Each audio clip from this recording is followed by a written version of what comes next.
Hello, hello, hello, everybody, and welcome to the Coaching Corner. You guys know I love Tuesdays because I get to come on and talk with you all. Wa alaikum assalam and Ramadan Mubarak to you. Ramadan Mubarak to everyone who is celebrating Ramadan. Oh my God, can you guys believe we are on, what is this, day 18? Is this day 17 or day 18? Either way, I can't believe we're almost to the last 10 days. It literally feels like we just started fasting. Like, literally, it feels like we just started fasting. But as you are coming in, drop. Oh, thank you. This is day 18. Thank you so much, Walia. Day 18. Like, we're almost to the last 10 days. Goodness gracious, it is flying. They say Ramadan comes in like a lamb and it goes out like a lion. It sure does. All right, I am Jamila, aka the IEP coach, and you are tuning into the Coaching Corner.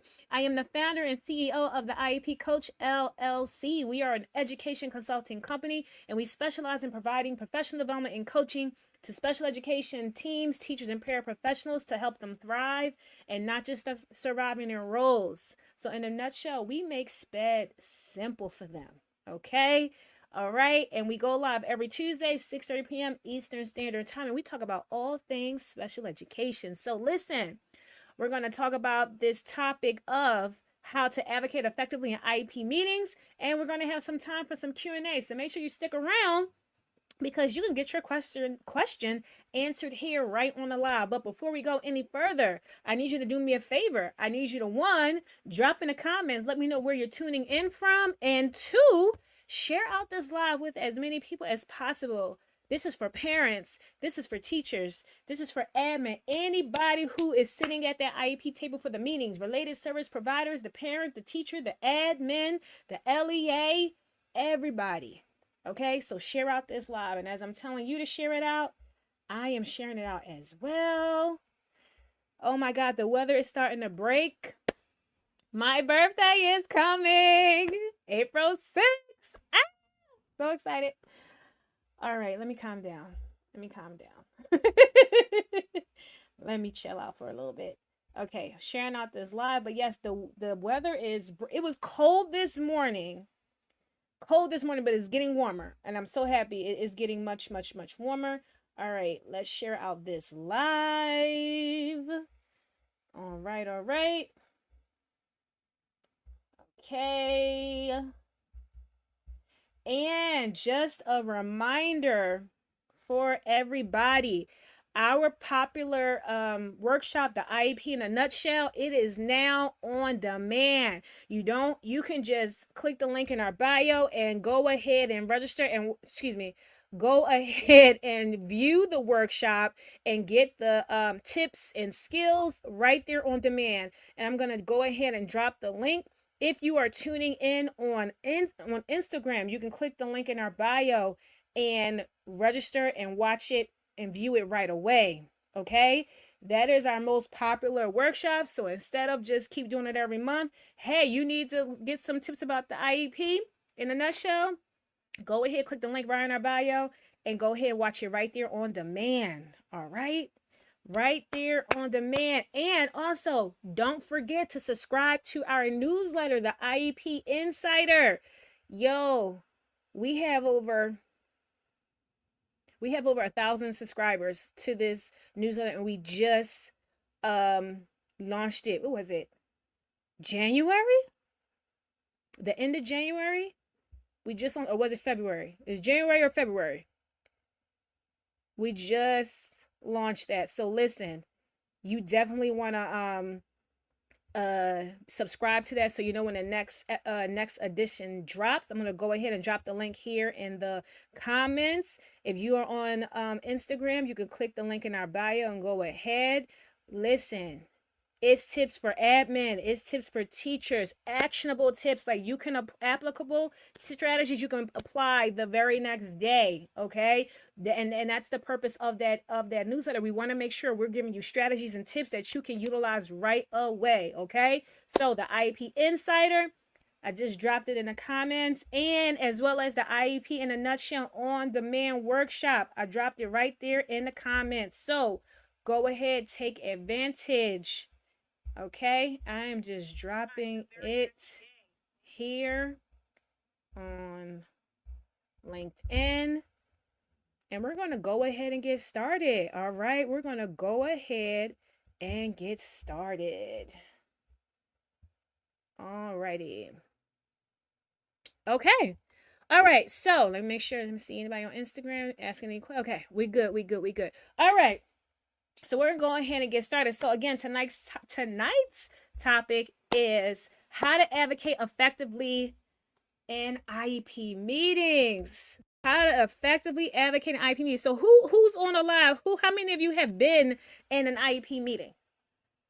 How many of you have been in IEP meetings? Say me, say I. You can do your raise your hand. Who's been in an IEP meeting? Let me know in the comments. Let me know who has been in an IEP meeting. I have. I've been in hundreds of IEP meetings. And when I tell you, I know how to advocate for students because over the years I've just gotten better with it. But sometimes parents don't know how. Sometimes teachers, they come to the table and they're quiet, and I'm like, I need you to talk. I need you to say something. I need you to advocate for these students that you instruct.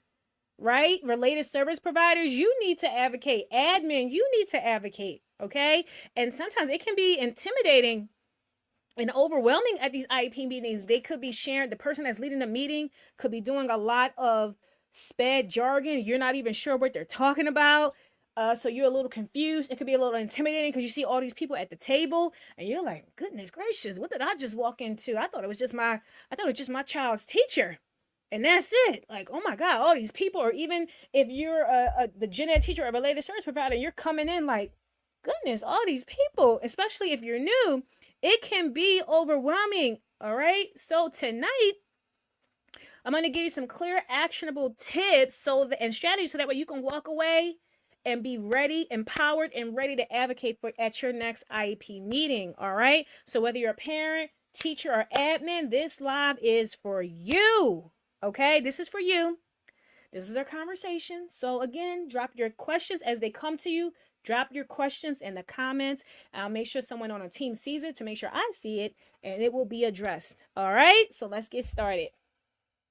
Now, IEP meetings are not just a formality, okay?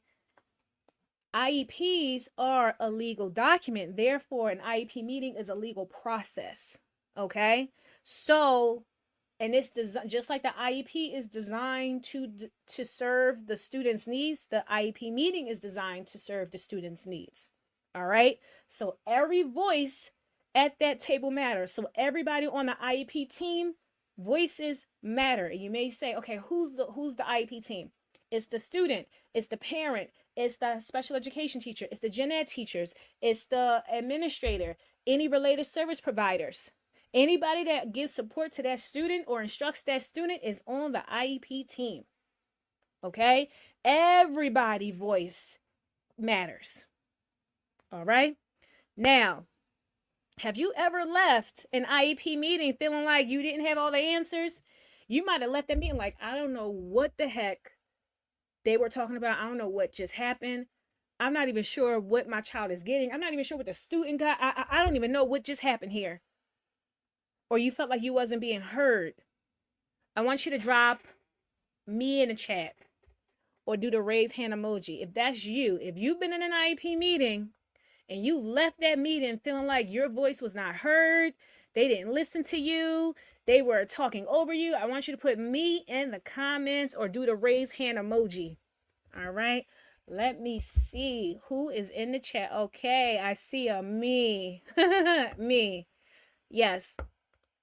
I've now, it wasn't a meeting that I led, but there was like a few times I left like I'm not even sure what the outcome, what the solution. We were talking about some struggles. I'm like, what's the solution here? All right. So it's very important that we advocate at these IEP meetings so that way, one, your voice is being heard. Two, you are voicing the students' needs, and you're making sure that they are being supported and going to get the support that they need. So that's why one, advocacy is important. Now here we're going to go into the tips on how you can best advocate. So one, be prepared. So do your homework. Teachers, do your homework. Make sure you review the IEP, the previous IEP, so you know what the goals are. Make sure you view your current data and you bring the data with you. You analyze the data so you know what the students' needs are, you know what the students' strengths are, and then you know what type of goals you want to do for this new IEP. Hey, Camille, thank you so much for tuning in. Okay, so teachers, that's your homework. And also bring the work samples to the IEP meeting. Parents, review your child's IEP. So one, you can remember what bring it. You can even bring that copy with you. So one, you can check to see, are they recycling goals, for one. And then two, you can write down questions that you have about your child's IEP and bring it to the meeting. So that way you already know, okay, I know what the goals were. Okay, here were the questions I have. You have it written down. So that way at the meeting, you're not trying to think on the spot like, what questions do I have? Let me think about it. And you know, we all need time to process. So prior to the meeting, get a draft of the IEP. They can print out a physical copy for you. If you prefer electronic, get electronic, but always get a physical copy. You can write your questions on that. You can bring it with you to the meeting. You can put Post-it notes on it and put your questions on it. Okay? And then for admin, make sure your team have a dedicated space, dedicated time allotted for this meeting, and they had time to plan for this meeting. Okay, make sure they had time to speak to each other. Make sure they had time to plan together. Make sure they have time, a dedicated space for the IEP meeting, and you are allotting enough time. Too often, I've heard teachers saying they only had a half hour for IEP meeting. I said a half an hour? What did you get done? There's no way you can have an IEP meeting in 30 minutes. I don't care what nobody says. The minimum is 60 minutes. Okay? I'm going to tell you the minimum is 60 minutes. Now, the only way I can see half an hour is perhaps that student may be speech only, OT only, or something like that. They only got a related service. I can see it being that where you don't have that much to do. And also they're younger, so you don't have all the sections to go through. That's the only way. But other than that, 60 minutes minimum. Okay? All right. Now, next one. So I said, do your homework. Everybody has homework to do for the IEP meeting. Next thing, you want to focus on clarity and simplicity. So, whoever's leading that IEP meeting, SPED teachers, don't use so much SPED jargon that you confuse everybody on the team and you confuse the parents. Everybody don't know the SPED lingo. And if you use it, make sure you explain it thoroughly so they understand. Okay? Speak in plain, student-centered language. Keep the student at the center focus at all times. Their needs, their strengths at the focus at all times. Okay? Don't let the meeting get lost in all that SPED jargon. Don't let the meeting go to the left because somebody might bring up something and you can say, hey, we can answer that at the end, but right now we're going to stay focused on their needs. Okay? We're going to stay focused on their needs because sometimes it's easy to go to the left with the meeting because somebody had a question or something else, but keep the kid at the focus. All right? Teachers lead in the meeting. Make sure you stop to pause and explain in simple terms what you're saying. And then parents, please, I beg of you, if you don't understand something, just say, excuse me, can you explain that? Just say, excuse me, can you explain that? Please, please do not just sit there and nod, because I've seen that plenty of times and you have no idea what they're talking about. Okay?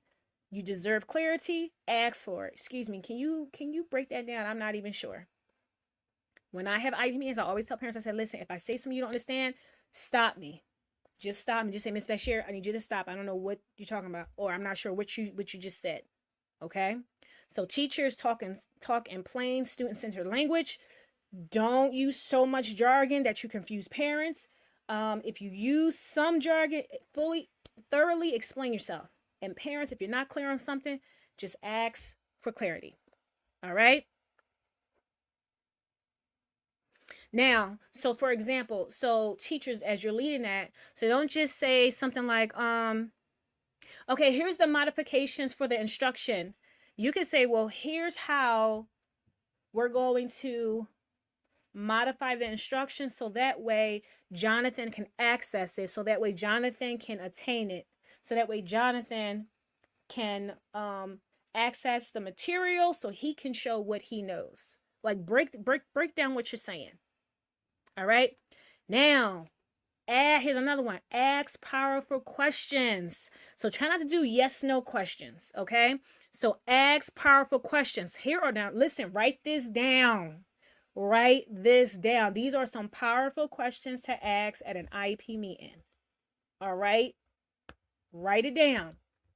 How is the goal being measured? That is one important question to ask. How is my child's goal or goals being measured? So when you ask that, they have to say, well, we're using probes, or we're going to use a rubric, or we're using assessments, or we're doing observation.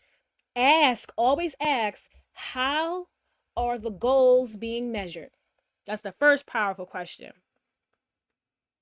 Second powerful question is, what's the plan if progress isn't being made?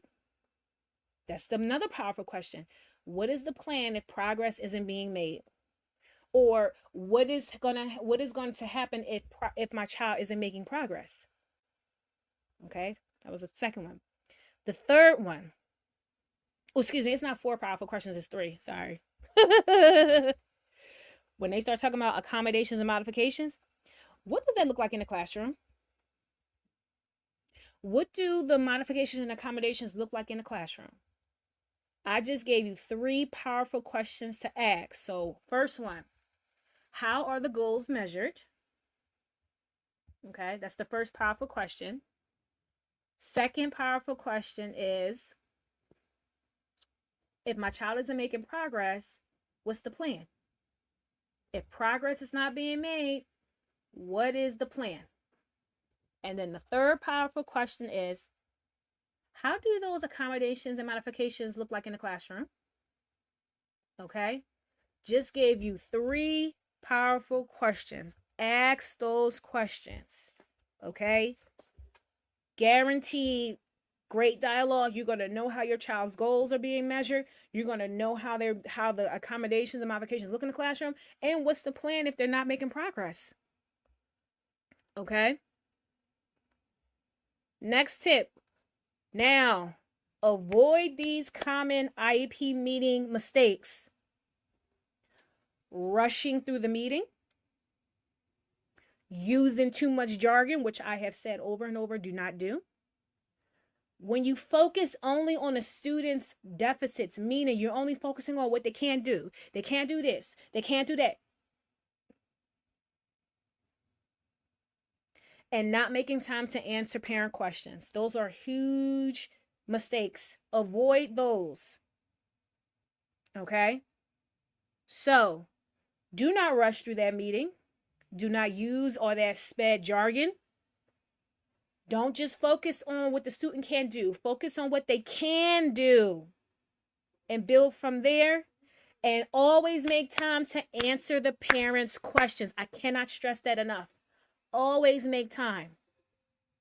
Always make time to answer the parents' questions. Okay?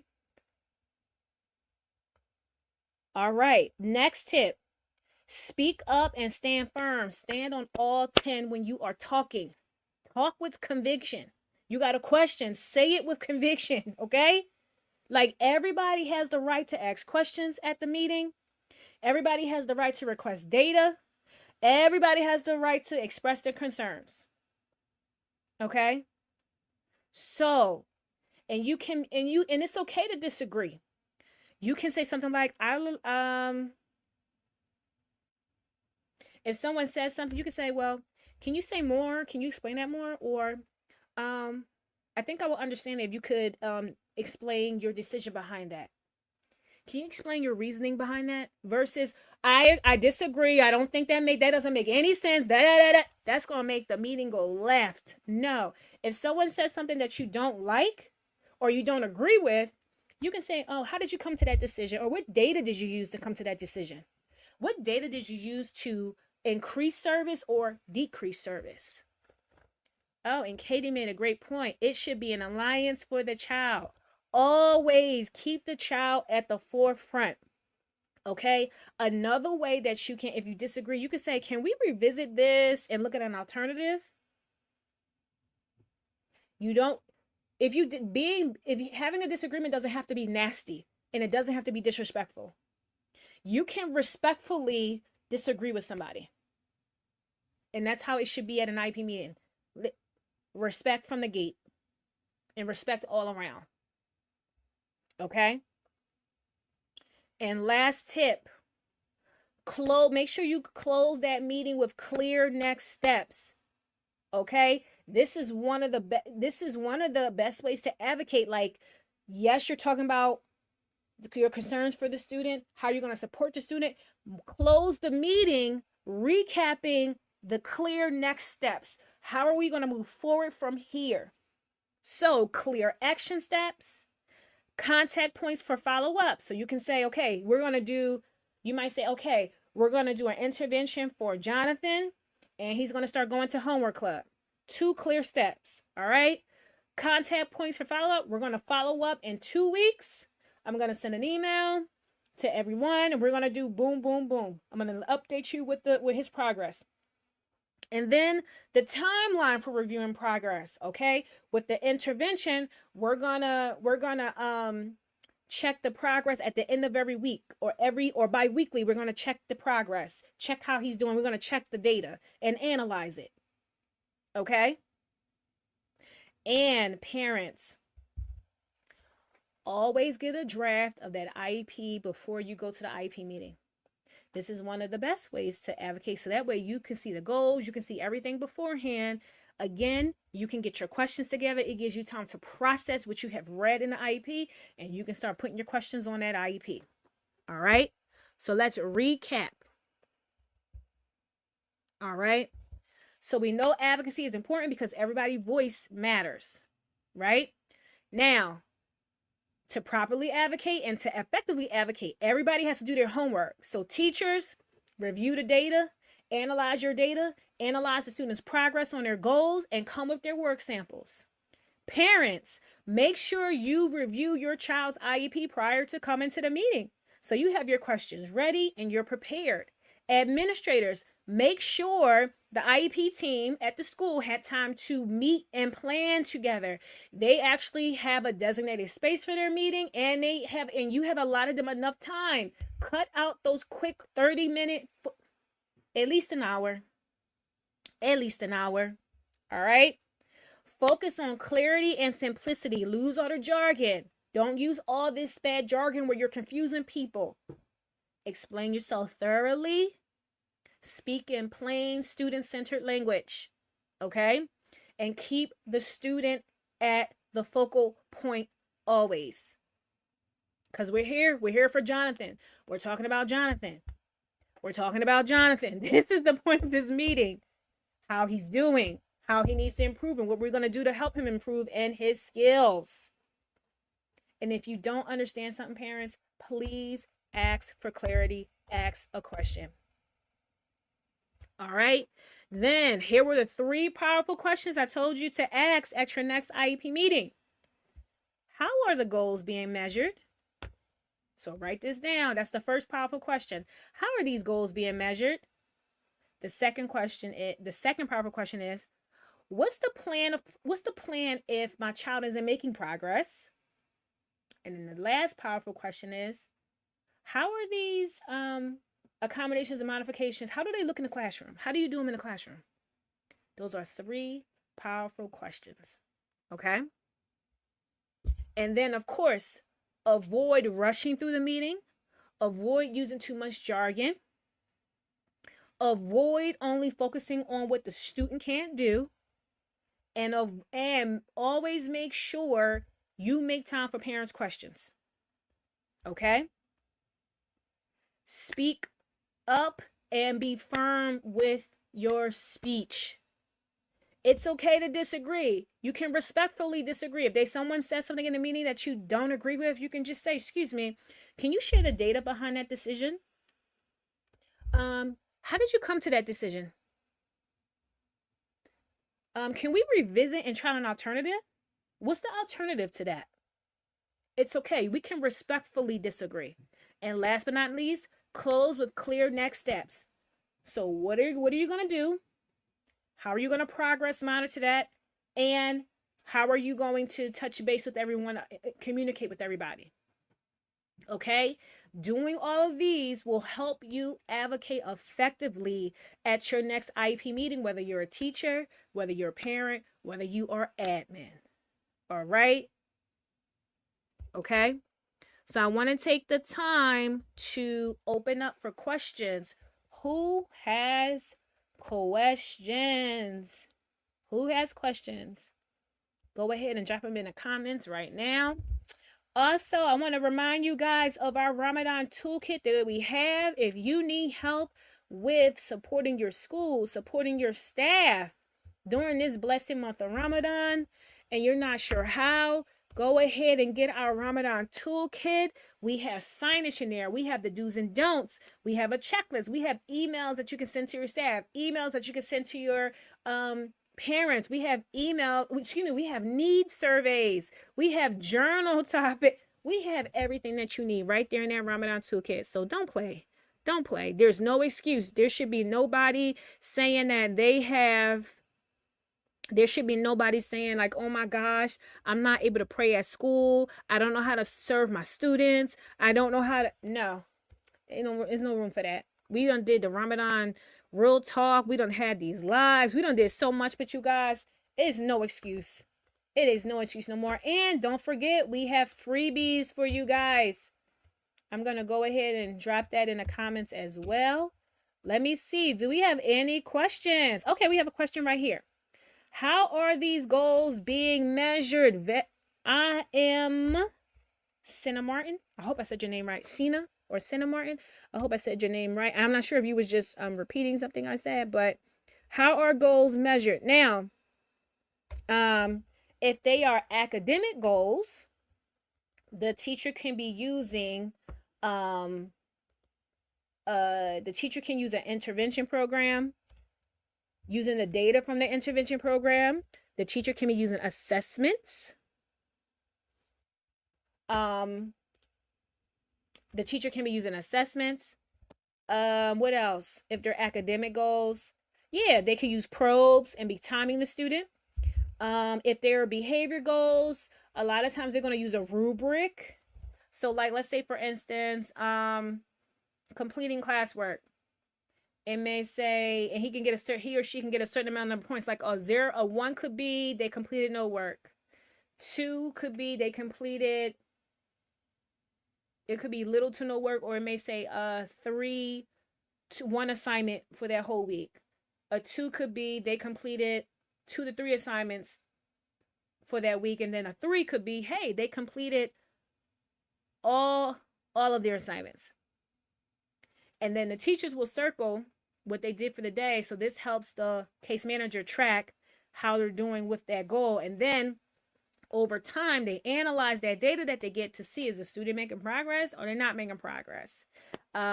Sometimes it's through observation. So like the counselor, if they see a student for counseling, they could be observing them in their counseling sessions. How are they doing in the counseling sessions? Same thing with speech and occupational therapy. So there's a lot of ways to measure goals. So, but you definitely want to ask, when you're at the IEP meeting, you definitely want to ask, how are those goals being measured?